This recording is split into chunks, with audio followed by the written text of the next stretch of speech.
was your name again, sir? I'm John Burrell, B-R-I-L-L. Where are you from, John? From Indianapolis. And you drive the Hamiltonian from Fishers to Atlanta. That is true. We're going. Do we go through Savannah on the way to Atlanta? Well, not really. That'd be the long way around. We missed Savannah. Tell us about the train. Well, we've got a great train here. This is an F unit, and it'll do 65 miles an hour, but we're restricted to 30. 30 is our maximum speed, and it's 1,750 horsepower, and it's a great running locomotive, and I really enjoy running it. How long have you been driving? Oh, about 6.5 years. Why'd you get into this? Oh, I've been a pilot all my life, you know, and I like to run things, and I found out about this museum up here, and David Wilcox, such a great guy. Here's our host, Dave Wilcox. Hi. You've seen Dave on Noblesville City Limits, or was it Fisher's News and Fisher's Views? News and Views, right. And so you're a celebrity and known to our Channel 19 viewers, and the director? That's correct, yeah. Of the Transportation Museum. That's correct. He's been kind enough to invite us along on the Hamiltonian, and we're going to not only get pleased to have you aboard. going to get a great ride and good food too. Greg, I'm glad to have you. Well, you know what's I think the thing about a locomotive that a lot of folks don't know is that a locomotive has electric motors spin these wheels. That is true. They hear the generator running and they see the diesel and they think, well, that must be a diesel device. Well, wait a minute, we get a chance to see it. Why don't we go in? Well, there it is.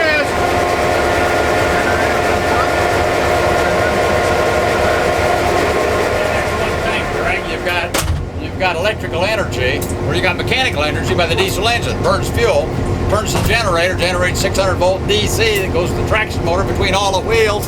That's what runs it. And then to stop, you put a dynamic brake across it. Well, now we don't use dynamic braking. We just don't need to. We don't go that fast. I see. That's so we use this automatic brake right now, and in terms of trying to give a very smooth stop to our customer. Well, I'm going to put all drinking coffee or having a cocktail. We don't want to spill it. Now, because we're in a very populated area, do all the crossings have automatic lights? Well, they don't all, but quite a few of them do. We've got automatic flashers, and we're getting gates installed on a lot of them. And we've had a real good success rate. And last year at the Fair Train, we made about over 3,000 grade crossings without hitting a single car. Great. Now, I just wanted to mention we're joined by Kenny Rogers. Oh wait, I thought for a minute that was Kenny Rogers. I'm sorry. This is really Jim Hancock. Hi Jim, how you doing? Thought for a minute maybe we had a celebrity on board here. We do. It's Jim Hancock. Jim Hancock. That Jim's a pharmacist. I see. Fireman tonight. Fireman? But he's a fireman tonight. There you go. Well, thanks for the quick tour up front. We're going to have fun. We'll be in the back. Safe steering ahead. Thank you, Greg. Come back anytime. All right. We're in the observation room of the Nickel Plate Number 1. This is a business car. It was the premier business car of the Nickel Plate Railroad, built in 2829, delivered in February of 1929. And at that time, it was used by the owners of the Nickel Plate, the Van Swearingen brothers. You may know them from other things that they did, such as develop Shaker Heights in Cleveland, develop the Terminal Tower in downtown Cleveland, etc. Where did the Nickel Plate originally run? The Nickel Plate originally ran from Buffalo to St. Louis and to Chicago. And then, of course, it was added to by purchases of the Lake Erie and Western, which that track is what we are on tonight, and then also the track that goes through Tipton and Frankfort, Muncie, etc., across the central part of Indiana. Give us a quick tour and we'll follow you around here and you can kind of show us what we're getting into here. Okay. Hi, Les. Hi there. Hi. How are you? Great, how are you? Smile, you're on television. Camera? This is leaving the observation room. Now we've got some wonderful folks here. My beautiful wife Nancy. That's right. This gentleman that's putting the moves on her, looks like. Ron Gertner. Oh, Ron? Yeah, I want to introduce Ron. Ron, I'm a lot bigger than you. I just want you to know that. Ron is just a real nice guy. He's in charge of the operations of the museum, the director of operations, retired from Amtrak. And this is Jay Harman.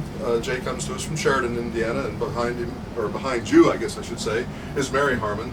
Jay is in charge of all the locomotive engineers and does the training and the testing and what have you. And Mary is also a locomotive engineer. So Wow. Runs in the family. It runs in the family. You bet it does. Well, in our case, I bought a television station, so my wife, she has to run a television station. Is that what it is? It works. Right, honey? Big smile there. It works. As you turn around and you look back through the observation room, of course you'll see the breadth of it. However, you'll also see the Union Pacific number 200, which is the engine that's going to be following us tonight, going up so he can pull us back home. People will probably wonder why you've got an engine front and back. Can't We you- always like to have an engine on the lead of the train, because that way the engineer can see where he's going, what hazards he might be heading for at crossings or what have you, so that he can do the best he possibly can. Okay, we're going to be passing the secretary's room. This is the room that was the secretary, or belonged to the secretary of the either the president or the owners of the nickel plate. She could sleep in here. It was a he. It was a he. Yes. Oh, I forgot. Back then we That's were back then. It was all he's. male chauvinist. That's right. Well, whatever. At any rate, there are a few things in this room now that are not, let's say, a little bit more modern, like the Erica phone that you're focusing in on. And we also have a computer, which of course does not date back to 1929. We'll walk down the hall, and let's see if there's anybody in the room. Oh, doorbell. No, there's no one in, so we can come on in. This is one of the two rooms that would have been used by the Van Swearingen brothers. They were unmarried brothers, equal in every respect, so far as their business and so on endeavors. Here you see one room, and then if you look down this hall, you will see another room. Excuse me. You'll see another room, which is a mirror image of this room, and they're totally equal for the Van Swearingen brothers. So they're a mirror image of each other? They are. As we walk down the hall, be sure you take a little look into the to the tub and the shower. And the tub is a little short, but hey, it works. And then we're in the other bedroom. I want you to notice on the bed is a picture of a gentleman who was one of the presidents of the nickel plate. That's John Davin, and he was president from 1942 to 49.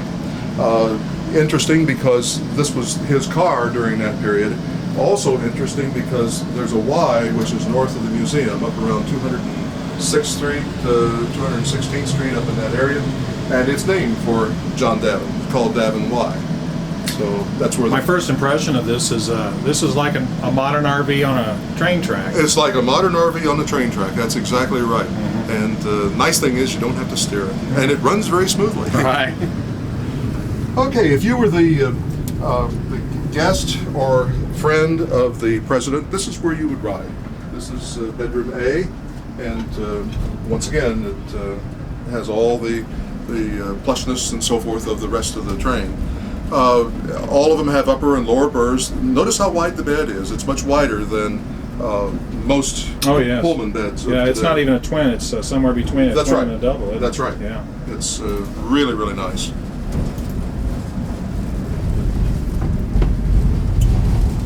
And of course, when you get hungry, why, this is the dining room, and this is where you would come to have those wonderful meals that would be served by your own personal chef and the porter on the train.